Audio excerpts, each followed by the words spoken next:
Hey guys, welcome back to another episode. I wanted to take this opportunity. We're sitting at about 6 weeks and change until the Turbografx16 Mini launches, and I wanted to tell you why I'm excited for it, tell you a little bit of my memories with the Turbografx16. Stay tuned.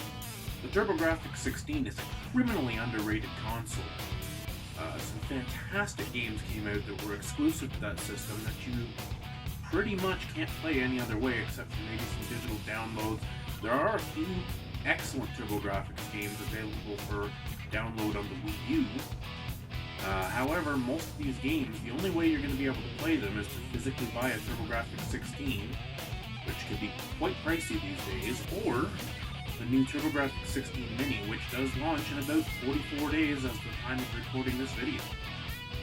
March 19th, March 19th, 2020 it launches. Let's talk about why the Turbografx is something you might want to play. So I was saying I bought my first Turbografx in 1990. It was actually on clearance at a Radio Shack. Rest in peace, Radio Shack. It was on clearance. I actually saved up money at, I guess I was about 12 years old. I saved up money that I earned from scooping dog poop, of all things, if you would believe it. I got a job working dog shows, doing the cleanup crew, cleaning up after the animals and, emptying the garbages and stuff. I made $50 a day, which was pretty good for a 12-year-old. And within 2 weekends, I had saved up enough money to buy the Turbografx, which I believe was $199 at that time, and it came with, obviously, Keith Courage and Alpha Zones, which, by the way, is not on the Turbografx Mini, which is absolutely mind-blowing because it was the pack-in title, the iconic title with the Turbografx, but don't get me started on that.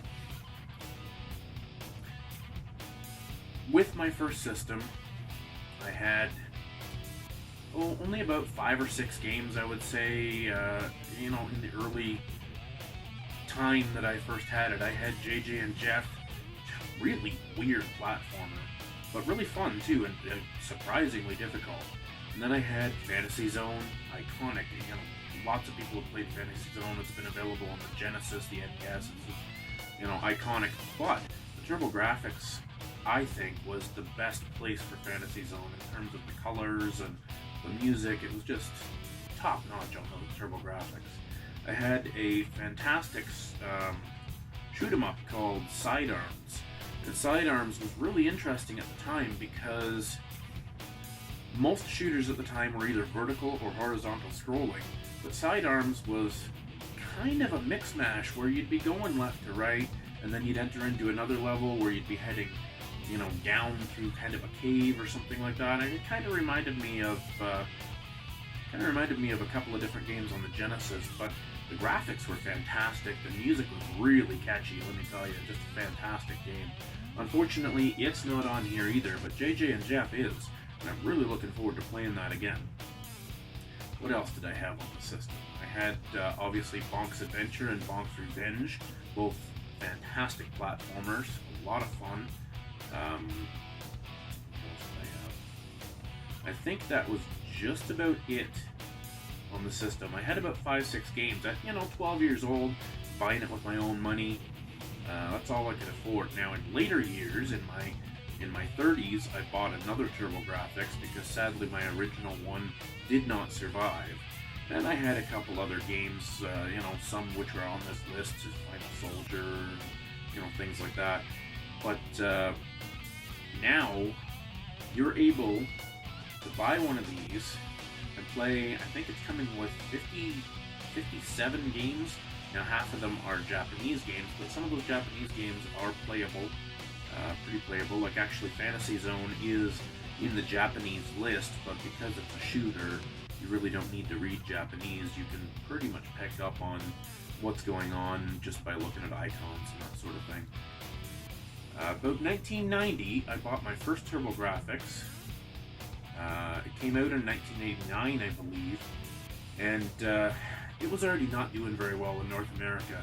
The PC Engine, its Japanese counterpart, was hugely successful in Japan, but here, fighting up against the Sega Genesis and later the Super Nintendo, it just failed to capture the attention of the population. But there are some fantastic games that people just really need to experience in this day and age.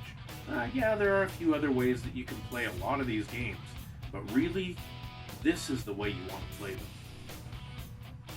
So just like we suspect with all the other mini consoles, the PlayStation Mini, the NES, the Super NES Mini, the Genesis Mini, we are expecting that it's going to be pretty easy to hack these mini consoles. The Turbografx16 Mini should be hackable, and given the size of the actual games, it should be possible to put the entire Turbografx16 library, which is, not huge in North America, but you should be able to hack this thing and put the entire library on this thing, which, you may be of one opinion or another on how you obtain your ROMs and that sort of thing.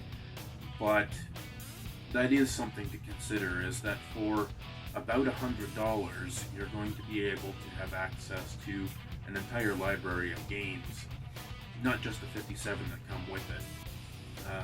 It's proven to be very easy to hack and modify most of these other mini consoles, and due to the size of the games, it's generally pretty easy to fit huge numbers of games on the built-in storage that comes on the console.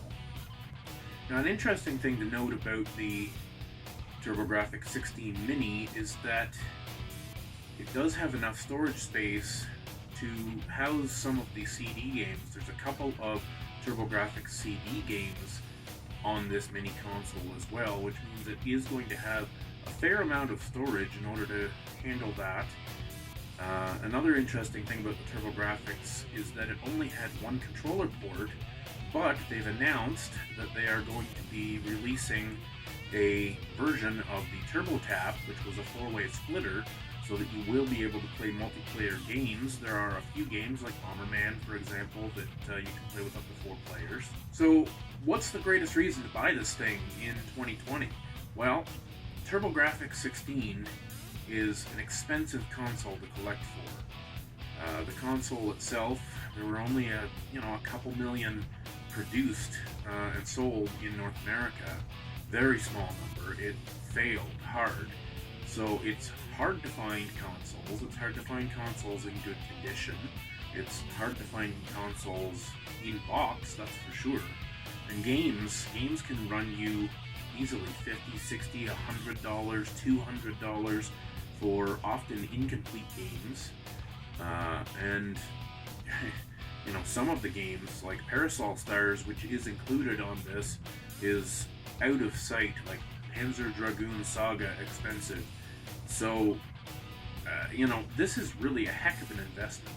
We've been told the emulation is going to be really spot on with this console, and I gotta say, I'm really excited to sink my teeth into this, because I've never had access, aside from trying to emulate on my computer, I've never had access to the large variety of this library, simply because of the cost.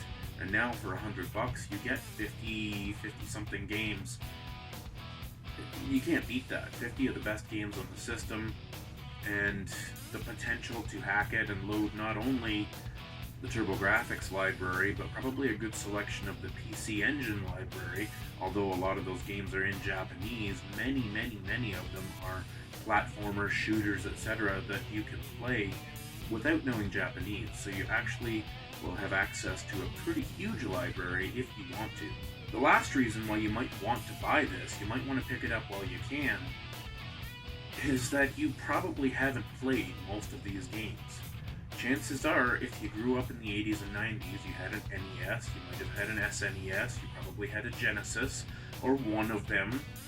And there are a lot of games on here, you just see Snatcher here, there are a lot of games on here that you have not played in any other format.